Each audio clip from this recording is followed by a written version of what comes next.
अब हम जे कैट के सिलेबस में से जनरल फार्माकोलॉजी स्टार्ट करने लगे। इसका फर्स्ट टॉपिक है परमिएशन।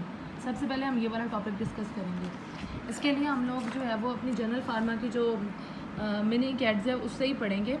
सबसे पहले परमिएशन होती क्या है। जो भी ड्रग हमारी बॉडी के अंदर इंट्रोड्यूस होती है, किसी भी रूट से इंट्रोड्यूस होती है, उस ड्रग ने डिफरेंट बैरियर्स को क्रॉस करके अपनी साइट ऑफ एक्शन तक पहुंचना होता है। साइट ऑफ एक्शन तक पहुंचने के लिए जो प्रोसेस होता है उसे हम कहते हैं परमिएशन। वो या तो विद यूटिलाइजेशन ऑफ एनर्जी होता है या विदाउट यूटिलाइजेशन ऑफ एनर्जी होता है। अगर तो एनर्जी यूटिलाइज नहीं होगी तो पैसिव ट्रांसपोर्ट होगा, अगर एनर्जी यूटिलाइज होगी तो एक्टिव ट्रांसपोर्ट होगा। अब परमिएशन क्या होती है। Permeation is the movement of drug molecules into and with in the biological environment. मतलब उसके साइट ऑफ एक्शन तक रीच करने में जो स्टेप्स होंगे उसे हम कहते हैं परमिएशन। सबसे पहले हमारे पास होती है, इसकी 3 टाइप्स होती हैं, 4 टाइप्स होती हैं। एक्वस डिफ्यूजन हो सकता है, लिपिड डिफ्यूजन हो सकता है, transport bye spread of carrier proteins हो सकता है, या हमारे पास एंडोसाइटोसिस हो सकता है। सबसे पहले हमारे पास है aqueous diffusion. Aqueous diffusion is the movement of molecule through watery extra cellular and intra cellular spaces. अब हमारी जो सेल होता है उसके अंदर एक्स्ट्रा सेलुलर स्पेसिस भी होती हैं और इंट्रा सेलुलर स्पेसिस भी होती हैं। जैसे ये हमारे पास सेल्स पड़े हुए हैं, तो ये जो बाहर वाली हैं ये एक्स्ट्रा सेलुलर स्पेसिस हैं, और ये सेल है इसके अंदर जो है ये इंट्रा सेलुलर है। अब एक ड्रग इधर से इधर एक्स्ट्रा सेलुलर में इधर से इधर आए या इधर से यहाँ जाए, मतलब हाई कॉन्सेंट्रेशन से लो कॉन्सेंट्रेशन की तरफ ड्रग मूव करेगी एक्स्ट्रा सेलुलर एनवायरनमेंट में। तो ये जो मूवमेंट है ये उसके बाद हमारे पास आता है intra cellular. Within the cell जो हमारे पास साइटोप्लाज्म पड़ा हुआ है उसके अंदर जो ड्रग की मूवमेंट होती है वो भी इसी एक्वस डिफ्यूजन के थ्रू होती है।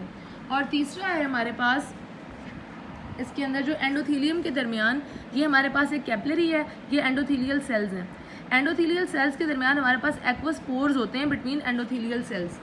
यहाँ पे भी हमारे पास जो ड्रग की ट्रांसमिशन होगी, यहाँ पे लिखा हुआ है the membrane of most capillaries have small water field pores.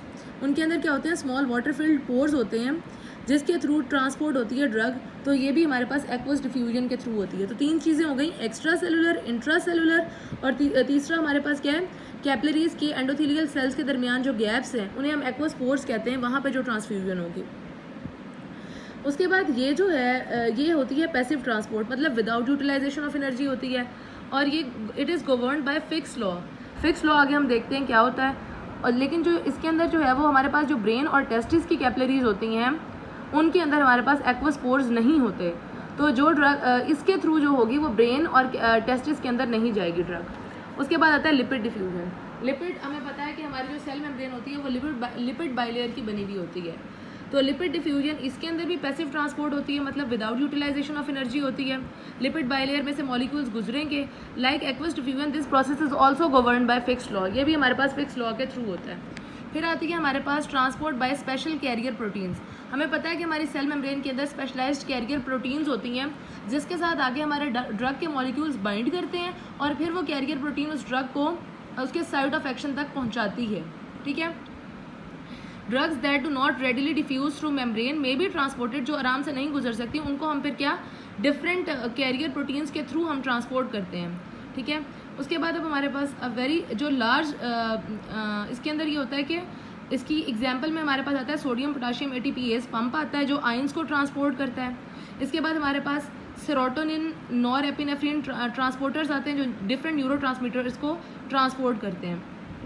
इस वाले की एक ये जो कैरियर प्रोटीन है इसकी एक प्रॉपर्टी ये होती है कि ये सैचुरेबल होता है।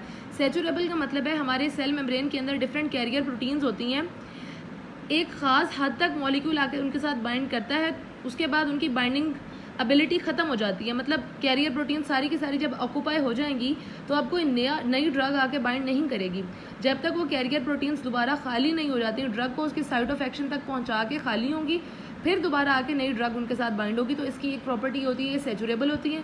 दूसरी प्रॉपर्टी इसकी है कि ये सेलेक्टिव होती हैं, मतलब different carrier protein different substance के लिए होगी। जैसे सोडियम पोटाशियम ATPase सोडियम और पोटाशियम को ट्रांसपोर्ट करेगी।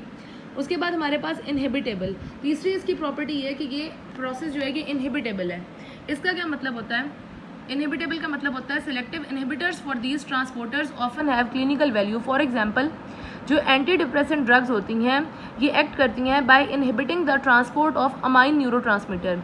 एंटी डिप्रेसेंट तब एक्ट करेंगी कि वो अमाइन न्यूरोट्रांसमीटर्स के एक्शन को ब्लॉक करेंगी।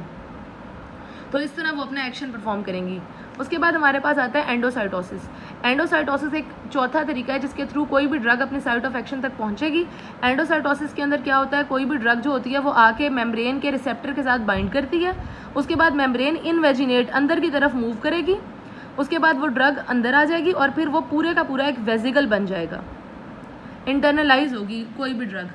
अब जब वो वेजिकल बनेगा तो वो वेजिकल जाके उसके जो कंटेंट्स होंगे, contents of resulting intracellular vesicle are subsequently released into the cytoplasm of the cell. फिर जब वो फटेगा तो उसके जो कंटेंट है वो साइटोप्लाज्म के अंदर रिलीज होंगे। एंडोसाइटोसिस उन ड्रग्स के लिए होती है जो लिपिड इंसॉल्युबल होती हैं, मतलब लिपिड बाइलेयर से क्रॉस नहीं कर सकती हैं। दूसरा, जो बहुत बड़े बड़े लार्ज मॉलिक्यूल्स होते हैं वो एंडोसाइटोसिस के थ्रू आते हैं। उसके बाद हमारे पास क्या होता है, जो स्मॉलर पोलर सब्सटेंसेस होते हैं जैसे कि विटामिन B12 और आयरन, वो डिफरेंट प्रोटीन्स के साथ, जो ट्रांसफर प्रोटीन्स होती हैं उनके साथ बाइंड करती हैं। जैसे B12 इंट्रिंसिक फैक्टर के साथ बाइंड करके ट्रांसपोर्ट होती है और जो आयरन होती है वो ट्रांसफेरिन के साथ बाइंड करती है। एक और तरीका हमारे पास है एक्सोसाइटोसिस। ये एंडोसाइटोसिस का रिवर्स है। एंडो में मेम्ब्रेन अंदर आती है, एक्सो में मेम्ब्रेन जो ड्रग है वो बाहर की तरफ जाएगी। It is the reverse, that is expulsion of material that is membrane encapsulated. ये मेम्ब्रेन एनकैप्सुलेटेड जो होता है वो फटेगा और सारी ड्रग बाहर रिलीज़ होगी। जो न्यूरोट्रांसमीटर्स होते हैं वो एक्सोसाइटोसिस के थ्रू रिलीज़ होते हैं। फिर हमारे पास फिक्स लॉ ऑफ डिस्ट्रीब्यूशन क्या होता है, ये है कि जो रेट ऑफ डिफ्यूजन है किसी भी ड्रग का वो डायरेक्टली वो इक्वल है हमारे पास कॉन्सेंट्रेशन ग्रेडियंट, मतलब higher concentration minus lower concentration multiply by permeability coefficient divided by thickness into area. मतलब rate of diffusion directly proportional है सरफेस एरिया के। वो the drug absorption in the blood is faster within the organs with large surface area. जिन organs का surface area ज़्यादा है वहाँ से हमारे पास ड्रग की एब्जॉर्प्शन फास्टर होगी, जैसे कि small intestine as compare to stomach, वहाँ पे लो होगी। दूसरी चीज़ है rate is inversely proportional to thickness. जितनी ज़्यादा थिक बैरियर होंगे वहाँ पे हमें रेट कम होगा। जहाँ पे हमारे पास बिल्कुल पतली सी मेम्ब्रेन होगी वहाँ पे ड्रग आसानी से एब्जॉर्ब हो जाएगी।